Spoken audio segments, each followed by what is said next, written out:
41 years old, $8 million. One season left on the clock. On a July morning in 2026, LeBron James walked away from $53 million, turned down 3 teams that offered him everything, and signed with a franchise that just got swept out of the playoffs. Everyone said the same thing. He's lost it. But what if the most calculated player in basketball history just made the sharpest bet of his life? This is the story of LeBron's last ride. Why it happened, what it costs, and the one question that decides how he'll be remembered. Does it end in a parade? Or in the most expensive failure this sport has ever seen?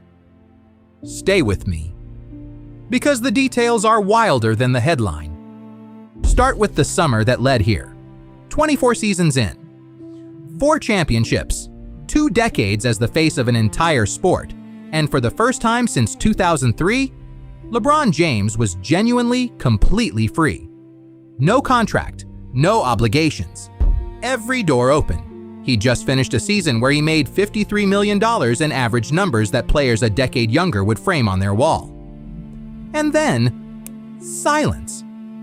For 11 days in July, the most public athlete on earth went completely dark. No posts, no workouts leaked, no sources. His agent said later that LeBron spent those days seriously, genuinely considering retirement. The man had nothing left to prove, and that's exactly what made what happened next so strange. 11 days. That's how long the basketball world held its breath. And what filled the silence tells you everything about where the sport is now. Cleveland's arena posted a countdown. Miami's players were openly recruiting him on podcasts. In Las Vegas, the odds flipped 4 times in a week. Warriors, then Cavs, then Heat, then back again. ESPN ran a segment titled, "What if he just stops?" Because that was the real fear inside the league office. Not that LeBron would pick the wrong team, but that the face of basketball for 2 decades would simply walk away on a Tuesday with a one-line post and take $1 billion of attention with him. His inner circle says he wrote 2 statements that week. One announced retirement. One didn't. We came within one decision of the other version of this video. Because 3 doors were wide open, and every single one made more sense than Philadelphia. Door 1, Cleveland, the storybook ending. Come home, mentor the young core around Donovan Mitchell, retire where it started, statue outside the arena, roll credits. Door 2, Miami. Reunite with the franchise where he learned to win. On a roster built around Giannis Antetokounmpo. A super team, one last time. Door 3, Golden State. The door nobody could believe was real. LeBron and Steph Curry. The 2 defining rivals of a generation, together. 3 perfect endings. 3 max-level offers. He read all 3 and said no. His agent gave one word as the reason: happiness. And apparently, happiness plays in South Philadelphia. Now here's where it stops being a feel-good story and becomes a chess move. The contract? 2 years, $8 million total, with a player option.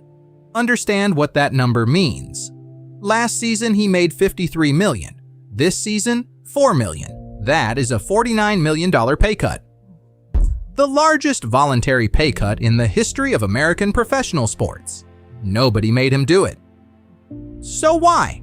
Because that discount is the strategy. Under the salary cap, a max contract LeBron forces Philadelphia to gut its bench, dump role players, and hollow out the roster. An $8 million LeBron keeps every piece intact. He looked at the math and realized the only way to win ring number 5 was to personally subsidize it. He didn't join a contender, he financed one. To understand why Philadelphia needed financing, you need the scar tissue. This franchise invented the process.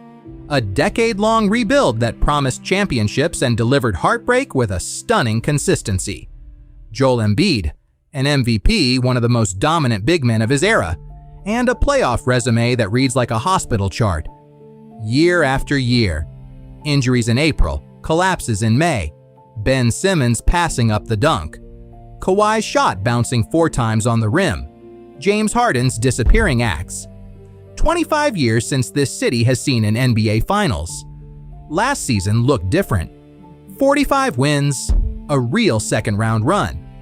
And then the New York Knicks, the eventual champions, swept them 4-0.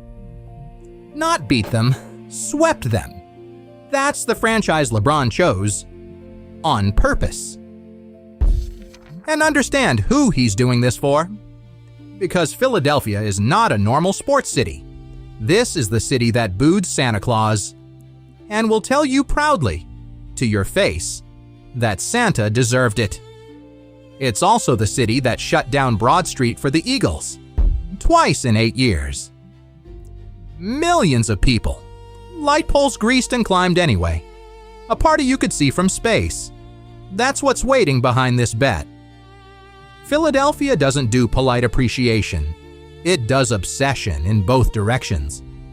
If LeBron delivers ring number 5 here, where Jordan never played, where the process died screaming, they will build him a statue before the confetti hits the ground. If he fails, he becomes one more chapter in the longest heartbreak anthology in American sports. There is no soft landing in this town. He knew that. He signed anyway. Because look closer at what's actually on this roster. Joel Embiid, when healthy, still a top 5 player on earth. Tyrese Maxey, 25 years old, one of the 3 fastest players in the league, a 52-point game already on his resume. And the man who spent 3 weeks personally recruiting LeBron over text, dinners, and one now famous 4-hour phone call, and the piece nobody saw coming, Jaylen Brown. A Finals MVP, acquired this summer in the trade that shook the East when Boston finally broke up its core. Embiid, Maxey, Brown, LeBron, on paper. And yes, Philadelphia has taught us to fear the words on paper. This is the most complete roster LeBron James has ever joined in his life. 24 seasons, never this much talent around him on day 1. Which sets up the most fascinating part of this whole experiment. For 24 years, every team LeBron played on had the same job description. Give the ball to LeBron. Every offense, every crunch time possession, every season riding on his shoulders. Philadelphia is the first team in his career where that's not the plan. Embiid is option 1. Maxey is option 2. LeBron James, at 41, becomes the smartest third option the sport has ever seen. Fewer minutes, fewer touches, saved, deliberately. For the last 5 minutes of the games that actually matter. Every legend who won a title late in their career won it exactly this way. Jordan had Pippen Young, Kareem had Magic, Duncan had Kawhi. LeBron has never once had the luxury of being saved. Now it's the entire plan. But every great bet has a wall it has to climb. And this wall wears orange and blue. The New York Knicks, the defending champions, the team that just swept this exact Sixers roster 4-0 2 months ago. Jalen Brunson is the reigning Finals MVP and the best closer in the East not named LeBron. Their defense held Philadelphia under 100 points 3 times in 4 games. And they're young. They're not going anywhere. Behind them, a Miami team rebuilt around Giannis. The same Giannis LeBron said no to. The bookmakers see all of this. Philadelphia's title odds, plus 900. For a team with 4 All-NBA names on the roster, that number is an insult. The market is saying out loud, we don't believe you. And honestly, after 25 years of Philadelphia heartbreak, why would it? So let's run both futures honestly. The case for the parade. A fresh LeBron playing 30 minutes a night instead of 38. A locker room where every ego has already eaten. Embiid finally protected. Because for the first time, April doesn't run through his knees alone. Maxey's speed punishing every defense that loads up on the stars. And the greatest basketball IQ in history, orchestrating all of it. When it clicks, it looks unbeatable. Now the collapse. Embiid's body fails in April. Again! 4 stars, 1 basketball, and a 41-year-old learning to be third on the call sheet for the first time in his existence. Father Time doesn't do farewell tours. He does ambushes. And the Knicks are still the Knicks. Both futures are completely believable. That's what makes this the most watchable team in a decade. So what do you actually watch for? Circle these. Opening night. The first time LeBron walks out in a Sixers jersey in that building, with the process faithful losing their minds. The first trip back to Los Angeles. 20,000 people who watched him win a title there, now watching him wear someone else's colors. Those nights tell you everything about how this experiment feels.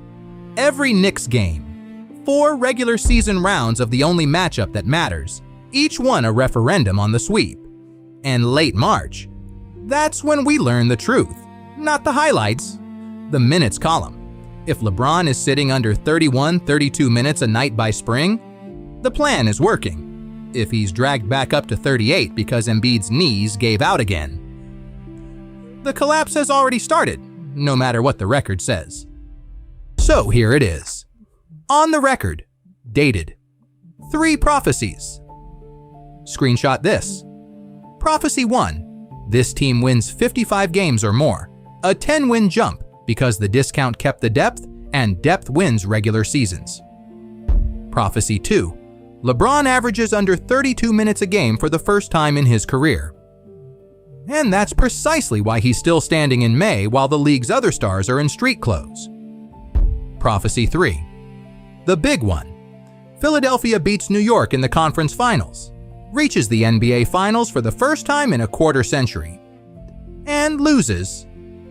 Ring number 5 dies in June, and then he picks up that player option and runs it back at 42. That's our call, every word, on the record. June 2027. We put this exact video back on the screen, and we grade every prophecy on camera, hit or miss. If we're right, you watched the blueprint before it happened. If we're wrong, the comments are open forever, and you can bury us in them. That's the deal. So clip it, screenshot the prophecies, and drop your call below. Does LeBron's last ride end in a parade, or in the most spectacular failure in NBA history? Subscribe, because this channel grades its homework in public. The bet is placed. See you in June.